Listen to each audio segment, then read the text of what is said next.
नमस्कार, इटनॉ स्वदेश पे अगले हफ्ते की तैयारी में आपका स्वागत है। मैं हूं मनीष मेनुगिरी और मैं बताऊंगा कि इस पूरे हफ्ते भारतीय बाजारों में कैसा कारोबार देखने को मिला, क्योंकि कह सकते हैं कि ये लगातार दूसरा ऐसा हफ्ता था जब भारतीय बाजारों में हमने देखा कि धीमापन देखने को मिला, गिरावट देखने को मिली और कहीं ना कहीं बाजार जो पिछले कह सकते हैं कि पिछले 20 दिनों पहले एक जो मोमेंटम दिखा रहा था तेजी का, अब उसमें कहीं ना कहीं सीधे तौर पे एक थकावट और कह सकते हैं कि हल्का रिवर्सल देखने को मिला। क्योंकि इस पूरे हफ्ते आप एक ट्रेंड देखेंगे, खासतौर पे निफ्टी की मैं सबसे पहले बात करूं, निफ्टी में पूरे हफ्ते का जो हाई है 19,645 के आसपास का और निफ्टी का पूरे हफ्ते का जो लो है 19,416 के आसपास है और हम लो के आसपास इस पूरे हफ्ते में बंद होते हुए आज बंद होके जा रहे हैं, लो के आसपास ही बंद हो रहे हैं। तो कहीं ना कहीं पूरे कह सकते हैं कि पिछले 1.5-2 हफ्तों से जो गिरावट का ट्रेंड हुआ उसके सबसे निचले वाले छोर पे हफ्ते के आखिरी दिन हम बंद होते गए हैं। ऐसे में ये देखना होगा कि अगले हफ्ते क्या ये गिरावट और बढ़ती है या यहीं से थोड़ी सी मजबूती देखने को मिलेगी, इस पर चर्चा करेंगे। बैंक निफ्टी देखिए, वहाँ भी हमने देखा कि इस हफ्ते दबाव देखने को मिला सीधे तौर पे और बैंक निफ्टी भी कमोबेश अपने इस रेंज के कह सकते हैं कि इस हफ्ते के सबसे निचले रेंज के आसपास बंद हुआ है 44,199, करीब 2% के आसपास की जो है बैंक निफ्टी में भी गिरावट देखने को मिली। और ये दोनों जो चीज़ें हैं वो चिंता बढ़ा रही हैं कि क्या आखिरकार बाजार अब धीरे धीरे मजबूत मुनाफा वसूली के गिरफ्त में आता हुआ दिख रहा है। लेकिन इस हफ्ते मिड कैप इंडेक्स देखिए, मिड कैप इंडेक्स में ये एक पॉजिटिव कह सकते हैं कि सिल्वर लाइन है बाजार की तमाम गिरावट में। ये एक पॉजिटिव चीज़ अगर देखना चाहे तो आप देख सकते हैं मिड कैप और स्मॉल कैप इंडेक्स दो ऐसे इंडेक्स है जिसने इस हफ्ते मजबूती दिखाई है। मिड कैप इंडेक्स के पूरे हफ्ते का आप चार्ट देखिए, करीब वहाँ 0.5% की मजबूती देखने को मिली है। निफ्टी मिड कैप अगर 150 की बात करें तो निफ्टी 100 की बात की जाए निफ्टी की तो यहाँ करीब आपको 1.5% की मजबूती देखने को मिली, ये एक अच्छी बात है। स्मॉल कैप इंडेक्स देखिए, वहां भी मजबूती देखने को मिली है। एक और जो बड़ा ट्रिगर इस हफ्ते देखने को मिला जो बाजार को लेकर कह सकते हैं कि आप पॉजिटिव नजरिए के हिसाब से देख सकते हैं, पीएसयू इंडेक्स खासतौर पे जो है इस हफ्ते मजबूती दिखाते हुए दिखे। सरकारी बैंकों के शेयरों में खरीदारी देखने को मिली है और आपने देखा भी कि संसद में बोलते समय प्रधानमंत्री ने यह कहा भी था कि जिस सरकारी कंपनियों के बारे में कहा जाता है आप बुराई की जाती है उसको खरीदिए, वहां तेजी देखने को मिल सकती है। पीएसयू बैंक इंडेक्स का इस हफ्ते का पूरा प्रदर्शन देखिए, काफी शानदार देखने को मिला। बैंकिंग में सबसे अच्छा प्रदर्शन यही देखने को मिला है इस हफ्ते। एक और पॉजिटिव नोट जो समझना चाहिए, क्योंकि तमाम नेगेटिव के बीच कुछ पॉजिटिव चीजों को खोजना ही इटनॉ स्वदेश का हमेशा से लक्ष्य रहा है। आईटी इंडेक्स, यहां भी हमने देखा कि पॉजिटिव रुझान देखने को मिला 1% से ज्यादा। इसके अलावा मेटल इंडेक्स, वहां भी 1% से ज्यादा तेजी देखने को मिली इस पूरे हफ्ते। तो ये कुछ एक ऐसे इंडेक्स हैं जहां पे इस हफ्ते हमने मजबूती देखी है। चिंता, लेकिन कुछ इंडेक्स जहां दबाव देखने को मिला सेहतों पे। रियल्टी देखिए, लगातार दूसरा ऐसा हफ्ता है जब रियल्टी में हमने सबसे ज्यादा जो है गिरावट इस हफ्ते देखी है। बीते हफ्ते भी रियल्टी सबसे ज्यादा कमजोर हुआ था, इस हफ्ते भी रियल्टी में काफी गिरावट देखने को मिली। बैंक इंडेक्स में भी इस हफ्ते हमने देखा करीब 1% से ज्यादा का दबाव देखने को मिला। अब कुछ स्टॉक्स देखिए जिसमें हमने इस हफ्ते मोमेंटम देखा, महिंद्रा एंड महिंद्रा और टेक महिंद्रा, इन दोनों शेयरों में जो है निफ्टी कह सकते हैं कि टॉप विनर बनते हुए दिखे, एक अच्छी मजबूती देखने को मिली। Titan, SBI Life, L&T, Mindtree जैसे स्टॉक्स थे जहां मजबूती देखने को मिली। जैसा कि मैंने कहा कि आईटी स्टॉक्स ने परफॉर्म किया तो टेक महिंद्रा और माइंट्री जैसे स्टॉक्स ने बेहतर रिटर्न दिलाया। कमजोर किया था फिर एक कह सकते हैं कि चिंता की बात, समान तौर पे जब बाजार में गिरावट आती है तो एफएमसीजी शेयरों में खरीदारी का ट्रेंड देखने को मिलता है, लेकिन इस हफ्ते वो ट्रेंड नहीं देखने को मिला। ब्रिटानिया दबाव में देखा, इस हफ्ते करीब 5.5% 6% की गिरावट देखने को मिली। कंजम्पशन स्टोरी देखिए, एशियन पेंट, वहाँ दबाव देखने को मिला। एफएमसीजी कंपनी देखिए नेस्ले, वहाँ दबाव देखने को मिला। तो कहीं ना कहीं इस हफ्ते बाजार का जो है कह सकते हैं कि काफ़ी माहौल जो है थोड़ा अजीबोगरीब था कि mid cap small cap share अच्छा परफॉर्म कर रहे थे, तो एक पॉजिटिव तौर पे है। आईटी खरीदारी देखने को मिल रही थी, एक पॉजिटिव तौर पे है। सरकारी शेयर में खरीदारी देखने को मिली, वो पॉजिटिव तौर पे है। नेगेटिव तौर पे अगर आप देखेंगे तो लार्ज कैप स्टॉक्स में मुनाफा वसूली देखने को मिली। निफ्टी हो, बैंक निफ्टी हो, उसने अंडर परफॉर्म किया है। अब अपने जानकारों समझते हैं फिर ऐसे बाजार में अगले हफ्ते के लिए क्या होना चाहिए। आदित्य अरोड़ा और अमनी भट्ट जुड़ चुकी हैं, अमनी भट्ट जेएम फाइनेंशियल से। अमनी, इस हफ्ते हमने देखा कि बाजार में चूंकि कई सारे इवेंट्स थे उसका भी असर देखने को मिला, लेकिन कह सकते हैं कि इस बार इस हफ्ते बाजार में काफी ज्यादा गड़बड़ झाला देखने को मिल रहा था। जी गुड आफ्टरनून। निफ्टी की अगर बात करें तो कोशिश ऊपर की तरफ तोड़ने की बहुत ज्यादा रही है, बट वो अभी पूरी तरह से कर नहीं पाया। निफ्टी 19,600 650 का जो एक कंजेशन जोन है वो तोड़ नहीं पाया, तो वहां से फिर से बिकवाली देखने मिल रही है।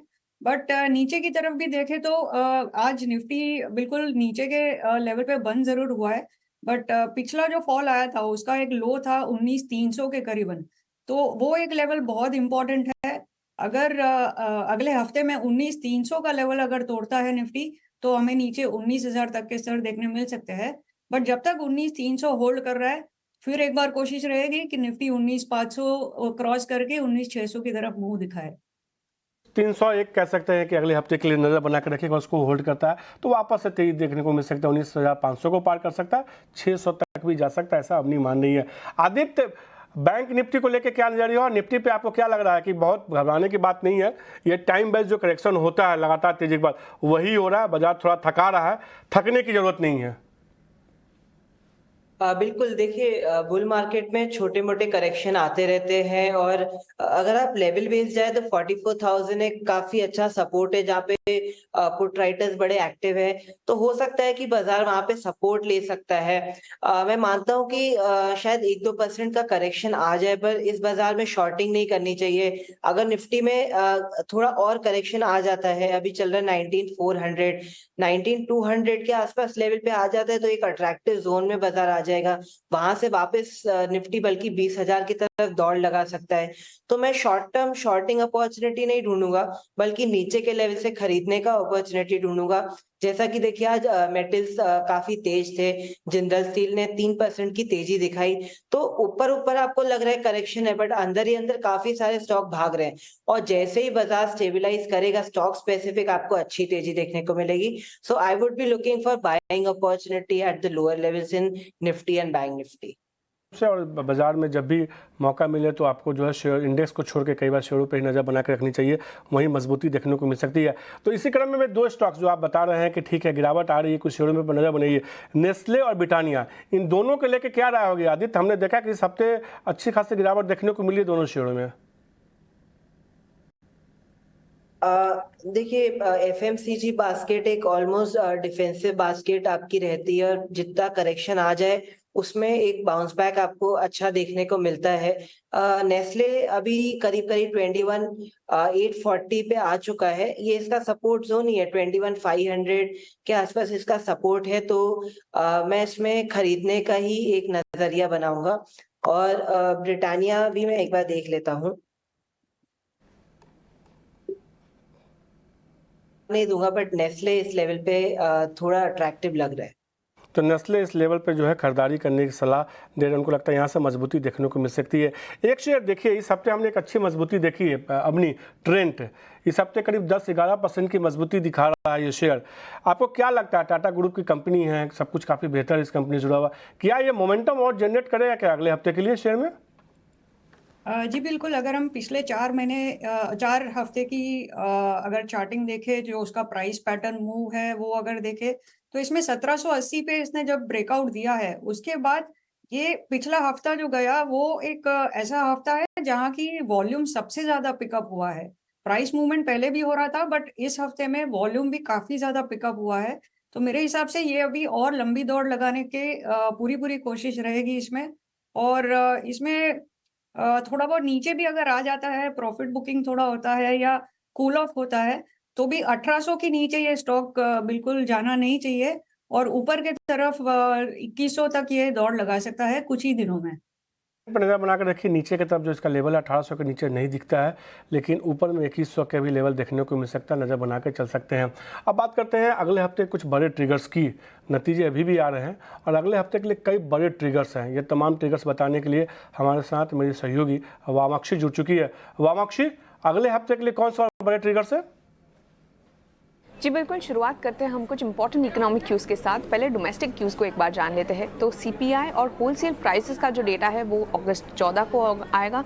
अगस्त 15 को इंडिपेंडेंस डे है ही और उसी के साथ मार्केट्स भी बंद रहने वाले हैं। इसके अलावा यूएस बाजार की अगर हम बात करें तो एफओएमसी के जुलाई के मीटिंग के मिनट्स आने वाले हैं। इंडस्ट्रियल प्रोडक्शन का डेटा भी एक्सपेक्टेड है। लार्जली अगर हम देखें इनिशियल जॉबलेस क्लेम्स भी आ सकते हैं यूएस मार्केट्स की तरफ से, और इसी के चलते हमें इन सारी क्यूज़ पर भी नज़र रखनी होगी। यूके के मार्केट से हम जॉबलेस क्लेम्स एक्सपेक्ट कर रहे हैं और सीपीआई डेटा एक्सपेक्ट कर रहे हैं अगले हफ्ते, और यूरोजोन की तरफ से इंडस्ट्रियल प्रोडक्शन, जीडीपी और यूरोजोन सीपीआई एक्सपेक्टेड है अगस्त 16 और अगस्त 18 को।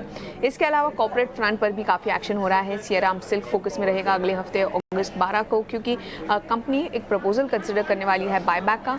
अगस्त 14 को आईटीसी पर नजर रखिएगा, क्योंकि अपने नतीजों के साथ company scheme of arrangement for demerger of hotels business को कंसिडर करने वाली है।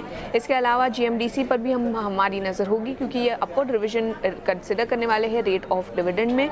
और आखिर में हम फोकस करेंगे आईपीओ मार्केट पर। यहाँ पर हम देख रहे हैं काफ़ी एक्शन हो रहा है। अगस्त 14 को लास्ट डे है टीवीएस सप्लाई चेन सॉल्यूशंस के आईपीओ को सब्सक्राइब करने का। अगस्त 16 को एसबीएफसी फाइनेंस की लिस्टिंग होने जा रही है, और इसी के चलते ये स्टॉक हमारे रेडार पर ज़रूर रहेगा। कॉन्कॉर्ड बायोटेक की लिस्टिंग अगस्त 18 को होगी, और अगस्त 18 को एक नया आईपीओ खुलने जा रहा है सब्सक्रिप्शन के लिए, पिरामिड टेक्नोप्लास्ट आईपीओ, तो इस पर भी हमें ज़रूर नज़र बनाए रखनी होगी। तो लार्जली ये थे सारे इंपॉर्टेंट इवेंट्स जो आपके रेडार पर होने चाहिए अगले हफ्ते के ट्रेडिंग सेशन के लिए। शुक्रिया बामाक्षी, ये तमाम ट्रिगर्स बताने के लिए अगले हफ्ते के लिए। इन तमाम ट्रिगर्स में एक स्टॉक है आईटीसी, दिग्गज एफएमसीजी कंपनी, जिसके नतीजे अगले हफ्ते आने वाले हैं। एक बार समझते हैं विनी से कि नतीजे कैसे आने की संभावना जताई जा रही है, उसका जानकारों से समझेंगे कि आईटीसी में करना क्या चाहिए, क्योंकि हम देख रहे हैं कि लगातार 500 के लेवल से शेयर जो है 448 के आसपास आ चुका है। सबसे पहले विनी से समझते हैं कि कैसे नतीजे आने वाले हैं।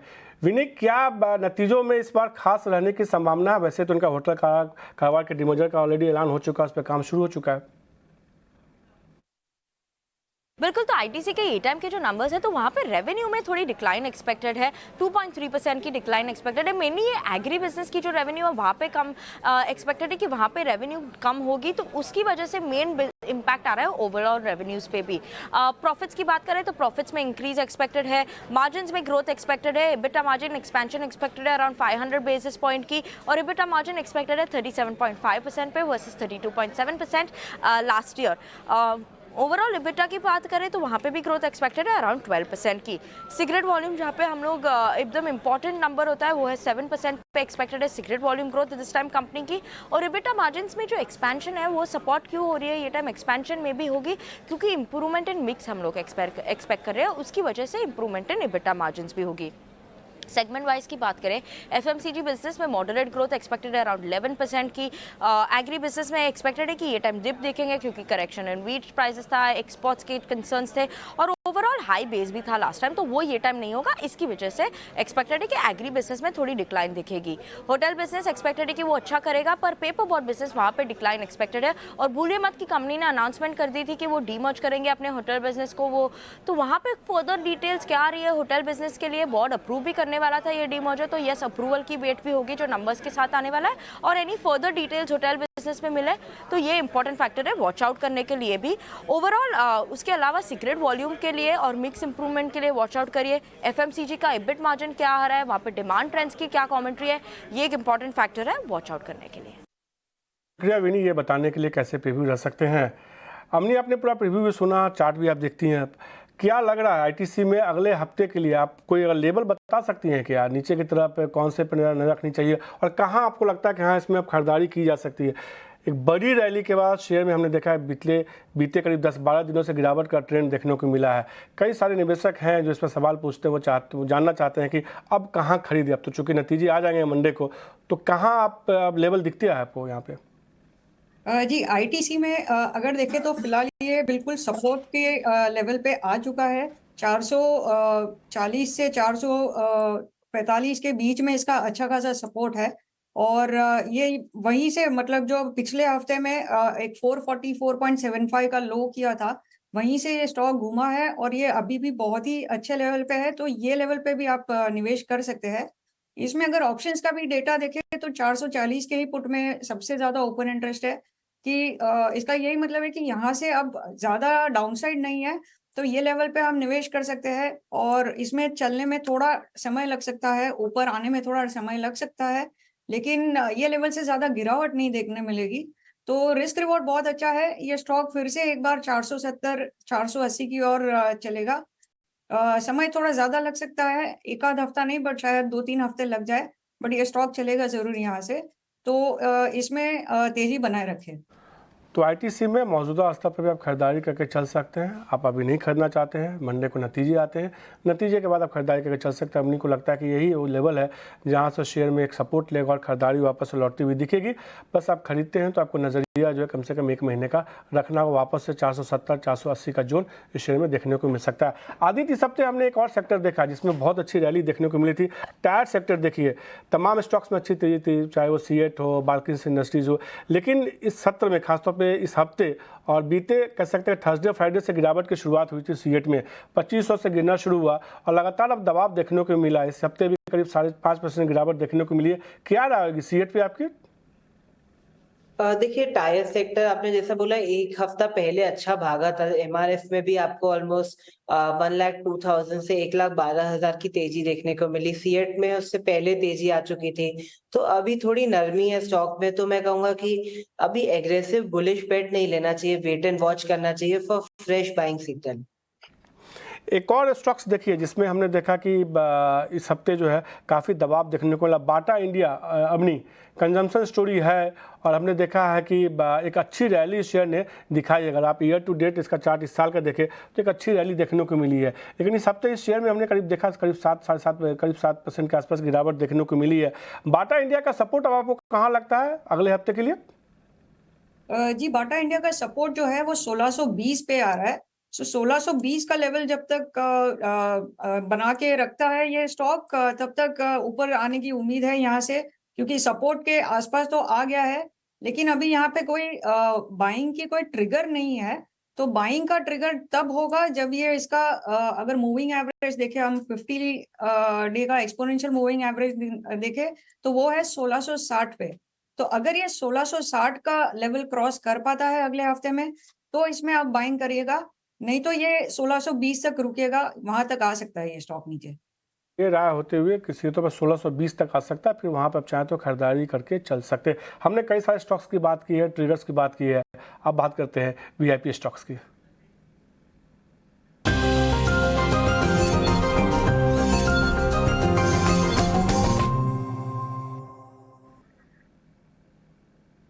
और अपनी आपके तरफ से कौन से वीआईपी स्टॉक्स होंगे? वो है भारत इलेक्ट्रॉनिक्स, BEL, 131-131.5 के आसपास ये आज इसका क्लोजिंग आया है। सो इसका मैं मान रही हूँ कि टारगेट ऊपर 140 के तरफ होगा और नीचे स्टॉप लॉस 128 का लगा के इसमें मंडे को भी आप इसमें निवेश कर सकते हैं। बट बाइंग रेंज होगी 131 से लेके मान लीजिए थोड़ा ऊपर भी खुलता है तो 132 के आसपास आप बाय कर सकते हैं। और दूसरा जो स्टॉक है वो एक थोड़ा सा कॉन्ट्रा बैठ है मेरा तरफ से, और वो है SBI। अगर देखें तो ये बैंक निफ्टी की अभी जो गिरावट आई है ऑलमोस्ट 44,500 से लेके नीचे, और पिछले हफ्ते 44,800 तक भी टेस्ट किया था, 45 भी टेस्ट किया था, वहां से ऑलमोस्ट 500-700 पॉइंट नीचे आ गया है। बट SBI का प्राइस यहाँ से ज्यादा गिरा नहीं है। जो रिजल्ट के बाद गिरावट आई है उसके बाद में एक जो नीचे एक लेवल बना दिया था, लो बना दिया था, उसके बाद में ये अब स्टेबल हो रहा है। तो इस स्टॉक को मैं कहूंगी कि इसको एक्यूमुलेट किया जाए 568 से लेके 572 के रेंज में। इसको धीरे धीरे करके आप जमा कीजिए स्टॉक को। 605 का इसमें टारगेट रहेगा और नीचे से 558 का इसका स्टॉप लॉस रखिएगा। अगर आप वीआईपी शेयर में नहीं बताते हो तो मैं अगले हफ्ते की तैयारी में शेयर पे जरूर आपसे राय पूछता, लेकिन अच्छा आपने बता दिया SBI का। 605 रुपये के लक्ष्य के साथ खरीदारी कीजिए, 558 रुपये का आपको लेकिन इसमें स्टॉप लॉस लगाना होगा। इसके अलावा BEL एक शेयर है जो पसंद है अपनी को, 140 रुपये के लक्ष्य के साथ खरीदारी कीजिए, स्टॉप लॉस जरूर लगाइए, 128 रुपये का आपको उसमें स्टॉप लॉस लगाना होगा। हमने देखा कि BEL में आज थोड़ी सी मजबूती वापस से बनती हुई दिखी है। आदित्य, आपकी तरफ से कौन से वीआईपी शेयर होंगे? मनीष जी, देखिए मैंने 2 स्टॉक सिलेक्ट किए हैं। एक स्टॉक है मेटल सेक्टर से, और उसने 1-2 हफ्ते पहले काफी गदर मचाई थी, काफी तेजी दिखाई थी। स्टॉक है हिंद कॉपर। तो बहुत रैली करने के बाद अभी एक कंसोलिडेशन के बाद अगेन रैली इसमें कंटिन्यू हो रही है। फ्लैग पैटर्न ब्रेकआउट देखने को मिल रहा है और बायर्स का एग्रेशन दिख रहा है आपको डेरिवेटिव्स में। तो ये अच्छा काउंटर है तेजी करने के लिए। तो हिंद कॉपर को 158.40 में बाय किया जा सकता है। 143 का रहेगा स्टॉप लॉस और 190 से 200 का रहेगा टारगेट। दूसरा स्टॉक कंज्यूमर बास्केट से है, मेट्रो ब्रांड कंजम्पशन स्टोरी। इसे 1077 में बाय किया जा सकता है। 990 का रहेगा स्टॉप लॉस और 1200 से 1300 का रहेगा टारगेट। तो मेट्रो ब्रांड्स में खरीदारी करने की सलाह 1200 से लेकर 1300 तक का लक्ष्य देखने को मिलेगा। 990 का आपको इसमें स्टॉप लॉस लगाना, एक अच्छा टारगेट दे रहे हैं। इसके अलावा हिंदुस्तान के ऊपर में खरीदारी करने की सलाह दे रहे हैं आदित्य। उनको लगता है 190 से लेकर 200 तक का लक्ष्य देखने को मिल सकता है। 143 रुपये का आपको स्टॉप लॉस लगाना होगा। कुछ और शेयरों की बात करते हैं। एक सेक्टर देखिए अपनी लगातार 2 हफ्ते से पीट रहा है, हालांकि इस साल बहुत शानदार रैली दिखाई है। रियल्टी इंडेक्स की मैं बात कर रहा हूँ, इस हफ्ते देखिए चाहे गोदरेज प्रॉपर्टी हो, लोढ़ा हो, DLF हो, सब में दबाव देखने को मिल रहा है। मेरे दो स्टॉक्स पे इस सेगमेंट में बताइए मुझे, लोढ़ा को लेकर, माइक्रोटेक डेवलपर्स को लेकर क्या रहा है? एक अच्छी तेजी के बाद शेयर कमज़ोर हो रहा है, क्या इस गिरावट में खरीदारी करनी चाहिए? और गोदरेज प्रॉपर्टीज में हमने देखा काफ़ी गिरावट देखने को मिली है पिछले कुछ दिनों में, क्या वहाँ भी मौका बनता है या अभी इंतजार करना चाहिए? जी, तो हम पहले बात करेंगे लोढ़ा की। सो लोढ़ा का अगर एक आप थोड़ा लंबे समय का चार्ट देखेंगे तो इसका एक जो रेजिस्टेंस है वो 767 768 के आसपास जो बन रहा था, वो लेवल पिछले हफ्ते के पहले 2 हफ्ते पहले उसने टेस्ट किया था और वहां से बहुत जोरदार जो गिरावट आई है। तो अब ये गिरावट इस हफ्ते भी जारी रही है। तो यहाँ पे अभी भी कोई बाइंग के संकेत नजर नहीं आ रहा है। ये स्टॉक थोड़ा और नीचे आ सकता है, तो इसमें थोड़ा सा रुक जाए, कोई जल्दबाजी ना करे खरीदने की।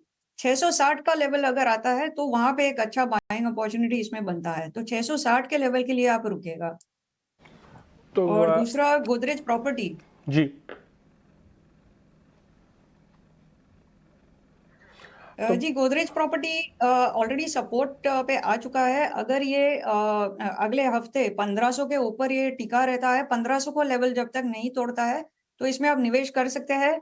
और इसका भी जो ट्रेडिंग टारगेट रहेगा, माने कि एक शॉर्ट टर्म टारगेट जो रहेगा वो होगा 1620 का, और जो स्टॉप लॉस है इसमें लगाइएगा 1480 का। सो 1500 के आसपास इसमें निवेश करें। 20 रुपए का स्टॉप लॉस रहेगा 1480 का, और ऊपर 1600 तक के स्तर नजर आ तो सकते हैं। गोदरेज प्रॉपर्टीज अगर 1500 के आसपास आप खरीदारी करते हैं तो खरीदारी करके चल सकते हैं। 1480 का स्टॉप लॉस लगाना होगा, 1600 तक का लक्ष्य देखने को मिल सकता है। लोढ़ा में खरीदारी करनी हो तो 660 के आसपास खरीदारी करके चल सकते हैं। 2 शेयर एक साथ फटाफट देके मुझे बताइए आदित्य, समय बेहद कम है, लेकिन इस हफ्ते हमने बहुत इंटरेस्टिंग प्ले होते हुए देखा। REC और PFC दोनों सरकारी पावर कंपनियां एक अच्छी रैली दिखाई, अब दोनों थक रहे हैं। क्या आपको लगता है कि एक बार के लिए इसमें से मुनाफा वसूल ले, खासतौर पे PFC से जहाँ गिरावट देखने को मिली है? REC में तो आज भी थोड़ी मजबूती बनती हुई दिखी है। देखिए, PFC में चार्ट पैटर्न कह रहे हैं कि शायद थोड़ी गिरावट है, पर नीचे से वापस स्टॉक उठ सकता है। बट REC में थोड़ा सा एग्जॉशन दिख रहा है आपको आज, तो मैं कहूँगा कि REC में थोड़ा सा रुक जाए, और PFC में अगर थोड़ी ज्यादा गिरावट देखने को मिले तो वापस बाय का नजरिया बनाए। तो ये राय आते हुए सेहत तौर पर REC और PFC पे। आदित्य, आपका शुक्रिया, और अवनी आपका भी शुक्रिया 18 और स्वदेश को समय देने के लिए और बीते आधे घंटे में तमाम शेयरों पर चर्चा करने के लिए। अगले हफ्ते की तैयारी में आज के लिए इतना ही। मुझे दीजिए इजाज़त, नमस्कार, वीकेंड एंजॉय कीजिए।